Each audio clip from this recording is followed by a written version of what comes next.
শেখ হাসিনা চলে যাওয়ার পর দায় মুক্তি দেওয়া হয়েছে 8 আগস্ট পর্যন্ত। তার মধ্যে অনেক হত্যাকাণ্ড বা মানে মানে বড় অপরাধও রয়েছে।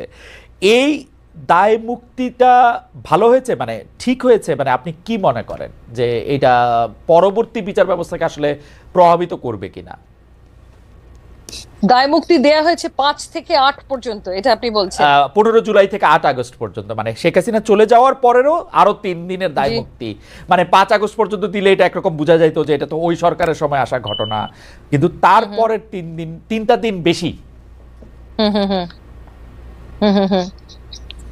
তারপরে আমি হ্যাঁ 8 আগস্ট পর্যন্ত দায় মুক্তি দেওয়াটা আপনার ঠিক মনে হয়েছে কিনা? কারণ এই সরকার চলে গেছে 5 আগস্ট, তারপরে আরো 3 দিন দায় মুক্তি বেশি দেওয়া হয়েছে, এটা আপনার কাছে সঠিক মনে হয় কিনা অবস্থানটা? বা এই দায় মুক্তিটা পরবর্তীতে বিচার ব্যবস্থায় কোনো প্রভাব বিস্তার করবে কিনা? সরকার চলে গেছে 5 আগস্ট, তারপরে আরো বাড়তি 3 দিন। এখন আমি শুনতে পারলাম, দুঃখিত, সরি, না কোনো অসুবিধা নেই, আরো 3 দিন বাড়তি যে দায় মুক্তি দিয়েছে।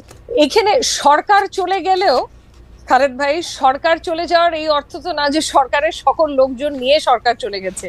তার তো লাখ লাখ কর্মী, অনেক নেতারাও দেশে ছিল তখন।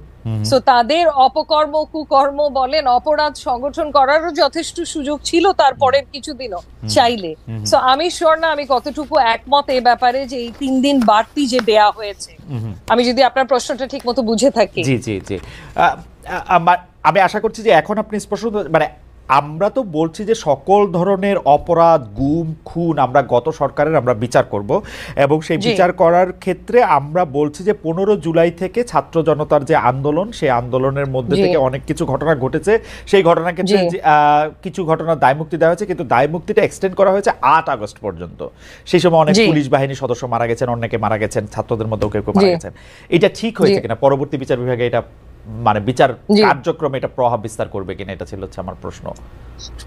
জি জি জি, আমি তো বললাম আমার মনে হয় না ওটা হয়তো দেয়া, মানে দায়ের মুক্তিটা দেয়া হয়তো উচিত হয়নি, কারণ আমি বুঝতে পারছি যতটুকু আপনার প্রশ্নটা। আপনি বলছেন তার লোকজন তো ছিল, তার লোকজন ছিল, তার সেটা দায়ের মুক্তি দেওয়া উচিত হয় না। আচ্ছা, এবার আমি আপনাকে স্পষ্ট বুঝতে পারলাম। আমি একটু জনাব তাজুল ইসলামের কাছে যাই। জনাব তাজুল ইসলাম, দুটি বিষয়। এক হচ্ছে যে বর্তমান সরকার বিচার বিভাগের ক্ষেত্রে যাদেরকে এরকম নিয়োগ দিচ্ছেন, হায়ার জুডিশিয়ারিতেও অর্থাৎ হাইকোর্ট এবং অ্যাপিলেট ডিভিশনে এবং ট্রায়াল কোর্টেও যাদেরকে কি পজিশনে নিয়োগ দিচ্ছেন, এইটা দেখে আমরা লক্ষণিক কি মনে হচ্ছে আপনার, যে সরকারকে একটা তাবেদার বিচার বিভাগ চান নাকি একটা স্বাধীন বিচার বিভাগ চান? জনাব তাজুল ইসলাম।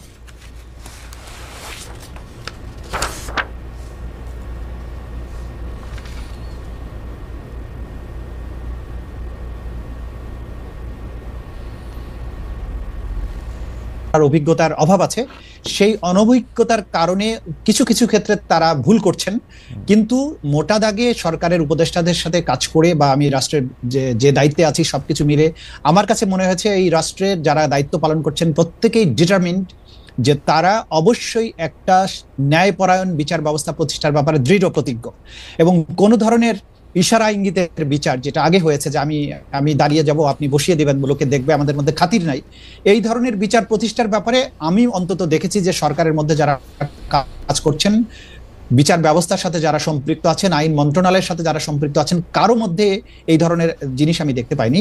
বরং তাদের মধ্যে একটা আমরা দৃঢ় মনোভাবই দেখেছি যে বাংলাদেশ যে বাংলাদেশ গিয়েছে এত রক্তের বিনিময়ে, এই বদলে যাওয়া বাংলাদেশটা যাতে সাস্টেইন করে এবং অতীতের এই কালো অধ্যায়গুলো কখন আর ফিরে না আসে সেই ব্যাপারে তারা ডিটারমাইন্ড।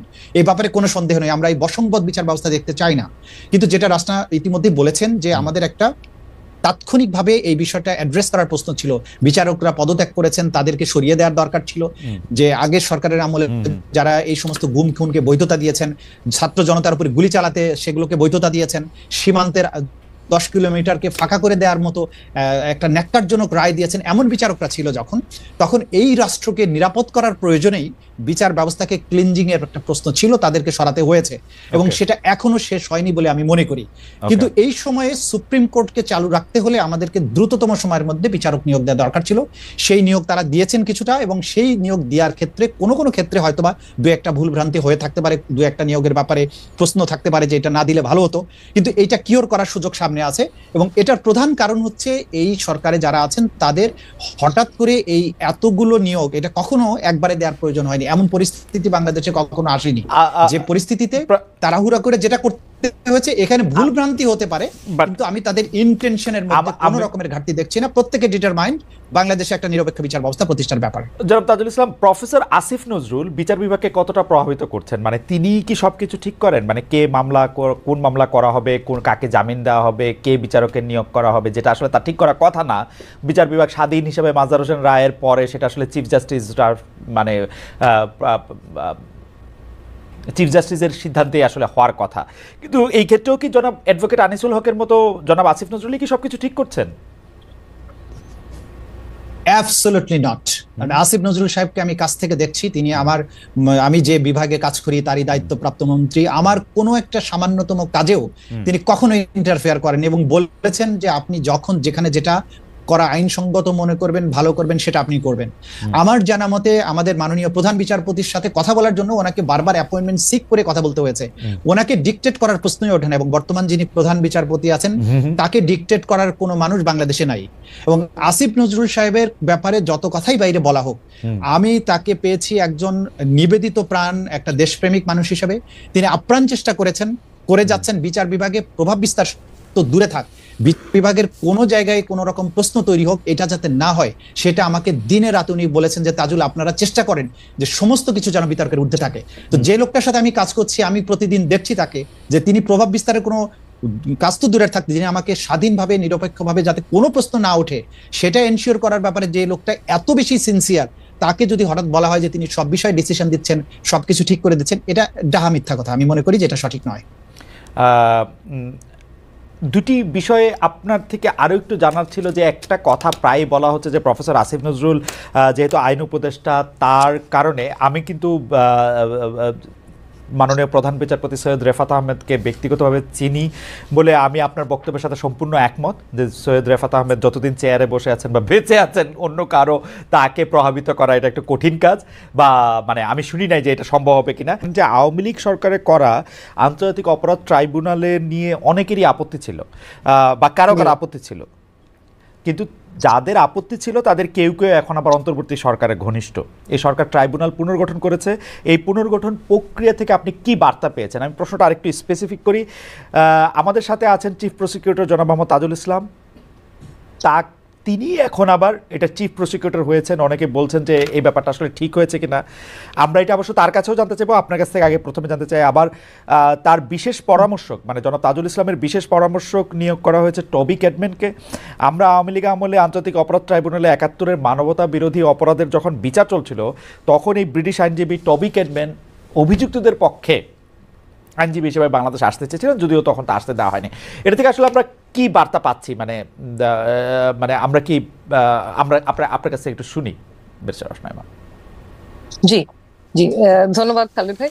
প্রথমে আমি যে কথাটা বলবো যে আমাদের একটু রিয়েলিস্টিক হওয়া উচিত এসব ব্যাপারে, কারণ বাংলাদেশে কিন্তু ঘাটতি আছে কম্পিটেন্সেরও প্রত্যেকটা ক্ষেত্রে। এবং আমরা জানি তাজুল ভাই আমার সাথে এখন সামনে আছে বলে যে আমি তা বলছি তা না, বাট উনি এই ব্যাপারে যথেষ্ট অভিজ্ঞতাও অর্জন করেছে, এবং সেটা একটা বড় কারণ যে কারণে ওনাকে এই পদটা দেয়া হয়েছে। এটাও কিন্তু ভুলে গেলে হবে না। ওনার মতো অভিজ্ঞতা সম্পন্ন খুব কমই হয়তো হাতে গোনা আছে বা ছিল যখন উনি এই পদটা পেলেন। তো সেটা একটা কারণ।